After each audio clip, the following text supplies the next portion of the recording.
Kenya will receive at least 150 million shillings to boost its genome sequencing to fight Covid-19. This is through a partnership between the United Kingdom and the Kenyan government, which will see Kenya capable of tracking new variants through reagents and equipment to increase local sequencing, bioinformatics support and training. As the country continues to grapple with Covid-19, the need for investing in research has proven to be critical as a means to be prepared to handle a pandemic. Kenya, through Kemri Wellcome Trust, has been involved in ongoing trials of the Covid-19 vaccine, collaborating with British scientists for the AstraZeneca vaccine.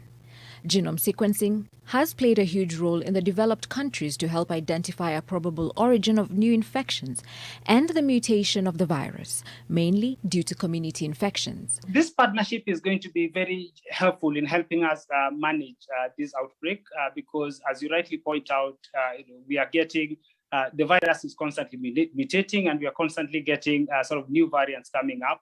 And the most important thing in terms of public health management of this pandemic is just trying to understand, what are some of the variants and how do they affect us? How do they relate, for instance, with the vaccines that we've been having, and how do we want to manage them? Are they going to be, are the new variants worse in terms of their transmission, in terms of the severity of cases that we are getting? According to a report released by Oxford, the mixture of vaccines could provide a higher percentage of shielding against the virus, specifically the mixing of AstraZeneca and Pfizer.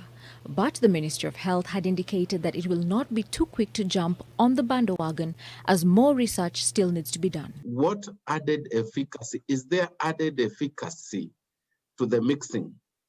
Because if there is no added efficacy, then we could be adopting a policy that will be costly. The questions and answers we should be seeking is how do we make vaccination in low-income countries cheaper? The ministry further said that the vaccine's efficacy still holds, but upon research and data proving otherwise, there will be a possibility of taking a different approach. The idea is very much to support the country as a whole to do better genomic, more and stronger genomic surveillance.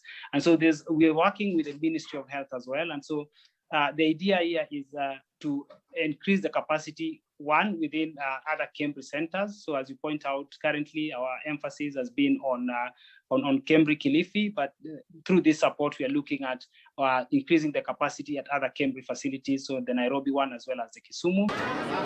This comes as Kenya has received 182,400 doses of COVID-19 AstraZeneca vaccine from France to boost the ongoing vaccination exercise in the country. Helen Aura, NTV.